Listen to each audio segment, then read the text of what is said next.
Today I'd like to do about a 2-week update on this bottle. This is the Grayl, and the bottle purifies really well. Again, the functionality is pretty easy.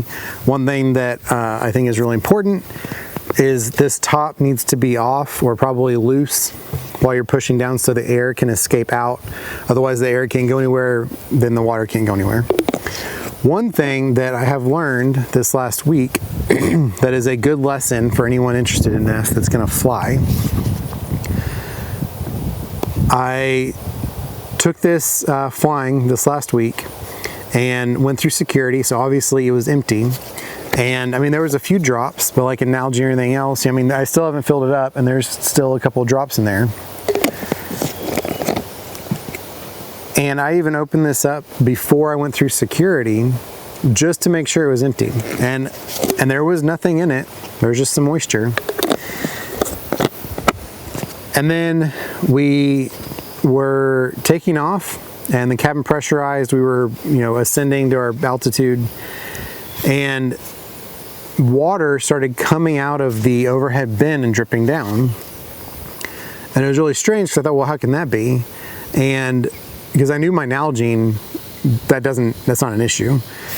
This is the only thing I could think of, because normally I carry a Yeti insulated one, and I wanted to try carrying this. So we wiped it up, and when I got to the hotel, and actually the flight attendant came by and pulled my bag out. The bag was dry, but you could definitely tell where it was dripping out of this, but she held it. I mean, it was still very snug. I mean, the seals were all appropriate. I even turned it upside down and shook it and nothing came out. But the pressure had changed so much that it was forcing the moisture that was inside to build up and run out.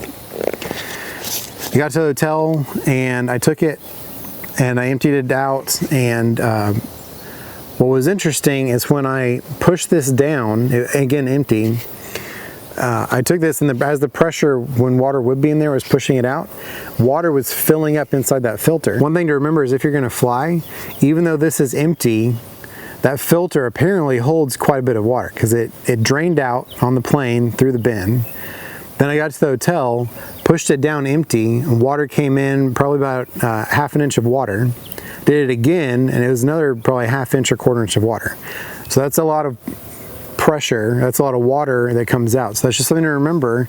I'm not sure how this works on hiking. I'm assuming it would be a little easier because you're probably opening it more often.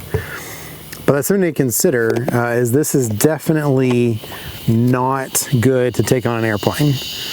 Unless it is 100% dry and you can be positive that it's empty. Thank you for watching, and again, this is a 2-week review of the Grayl.